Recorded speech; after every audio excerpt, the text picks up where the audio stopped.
BNP chairperson ও সাবেক প্রধানমন্ত্রী বেগম খালেদা জিয়ার প্রয়াণের শূন্যতার এক নীরব সাক্ষী তার দীর্ঘদিনের পরিচারিকা ও বিশ্বস্ত সঙ্গী ফাতেমা বেগম। তার আপোষহীনতার লড়াইয়ে পর্বতের মতো অনড় থেকেছেন ফাতেমা। কারাগার থেকে দাফনের সময় কফিন বহন করা পর্যন্ত এক মুহূর্তের জন্য পিছু ছাড়েননি তিনি। এবার জিয়া পরিবারে বিশ্বস্ত সেই ফাতেমা হয়েছেন তারেক রহমানের কন্যা জাইমা রহমানের ছায়াসঙ্গী।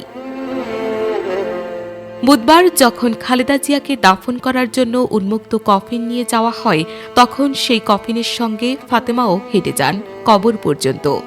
সাবেক প্রধানমন্ত্রীর মরদেহের পাশে নীরবে দাঁড়িয়ে অঝরে কেঁদেছেন। চোখ মুছে মুছেই শেষ বিদায়ের সকল প্রস্তুতিতে সহায়তা করেছেন। শুক্রবার বেগম জিয়ার কবর জিয়ারতের সময় পরিবারের অন্যান্য সদস্যদের সঙ্গে তিনিও ছিলেন। সেখানে ধারণ করা একটি ফুটেজ ফাতেমাকে দেখা গেছে জাইমা রহমানের সঙ্গে। ১.৫ দশকের বেশি সময় ধরে ফাতেমা ছিলেন খালেদা জিয়ার সার্বক্ষণিক সঙ্গী।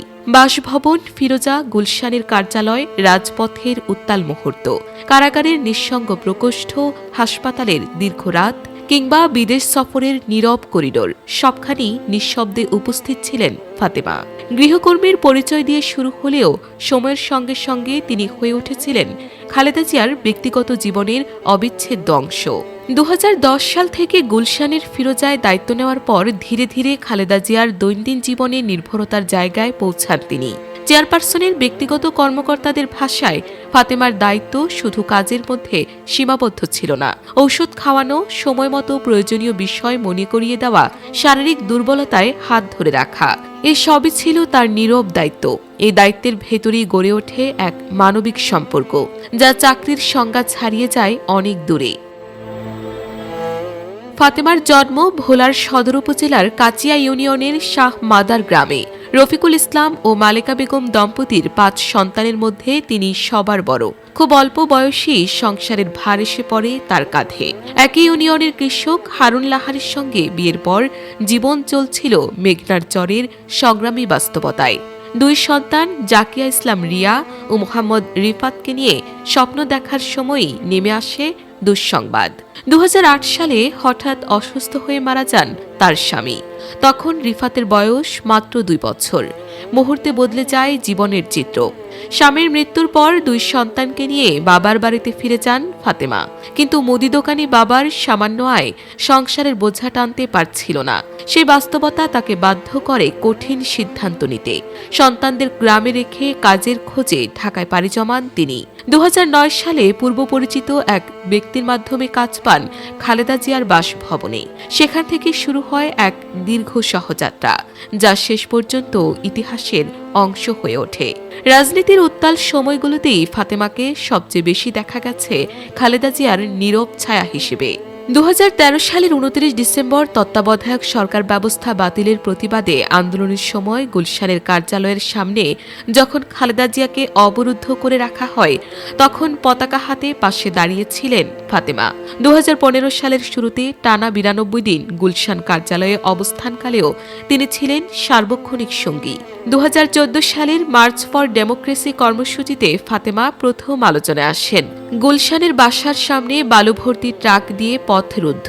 গাড়িতে উঠেও বেরোতে না পেরে ফিরোজার দোরগোড়ায় দাঁড়িয়ে সাংবাদিকদের সামনে কথা বলছেন খালেদা জিয়া।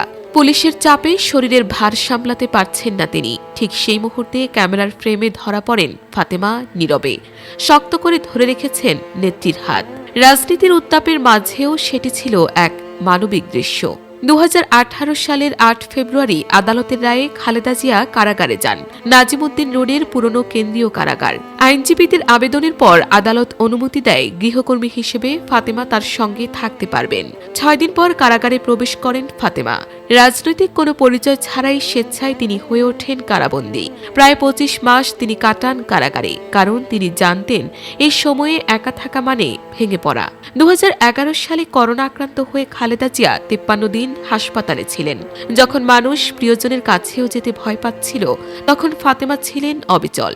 সেবিকা হয়ে, সাহস হয়ে, ছায়া হয়ে পাশে ছিলেন তিনি। সর্বশেষ লন্ডনে উন্নত চিকিৎসার সময়ও ফাতেমা ছিলেন সঙ্গী। আলোচনায় নয়, ক্যামেরার সামনে নয়, কিন্তু সবখানেই উপস্থিত। ক্ষমতাচ্যুত প্রধানমন্ত্রী শেখ হাসিনা একবার কটাক্ষ করে বলেছিলেন, কারাগারেও খালেদা জিয়ার ফাতেমাকে লাগবে। সেই মন্তব্যই যেন প্রমাণ করে দেয়, ফাতেমা কেবল একজন গৃহকর্মী ছিলেন না, তিনি ছিলেন একজন অনিবার্য সঙ্গী। শেষ পর্যন্ত সেই ছায়াসঙ্গীকেই চিরবিদায় জানাতে হলো। এবার কেয়ার হাসপাতালে জীবনের শেষ দিন পর্যন্ত খালেদা জিয়ার পাশে ছিলেন ফাতেমা। দাফনের দিন কফিনের সঙ্গে হেঁটে কবর পর্যন্ত যান তিনি। কফিনের পাশে নীরবে দাঁড়িয়ে অঝরে কাঁদতে কাঁদতেই শেষ বিদায়ের সব প্রস্তুতিতে সহায়তা করেন। কার্যালয়ের এক কর্মকর্তার ভাষ্য, খালেদা জিয়ার শেষ সময়গুলোতে সবচেয়ে ভেঙে পড়া মানুষগুলোর একজন ছিলেন ফাতেমা। ১.৫ দশকের বেশি সময় ধরে নিজের পরিবার, সন্তান, ব্যক্তিগত জীবন সবকিছুই পেছনে রেখে তিনি নিজেকে সঁপে দিয়েছিলেন একজন মানুষের সেবায়। কোনো রাজনৈতিক পরিচয় নেই, কোনো পদ নেই, তবু ইতিহাসের কঠিন মুহূর্তগুলোয় তার উপস্থিতি ছিল অবিচ্ছেদ্য। ঘনিষ্ঠ সূত্র জানায়, দীর্ঘদিন খালেদা জিয়াকে ঘিরেই যার জীবন আবর্তিত ছিল, সে ফাতেমা এখন হঠাৎ করেই এক শূন্যতায় পড়েছেন। তার দৈনন্দিন রুটিন, দায়িত্ব, এমনকি জীবনের উদ্দেশ্য সবকিছুই নেত্রীর সঙ্গের সঙ্গে জড়িয়েছিল। বর্তমানে ফাতেমা বেগম শারীরিকভাবে স্থিতিশীল থাকলেও মানসিকভাবে গভীর শোকে আচ্ছন্ন।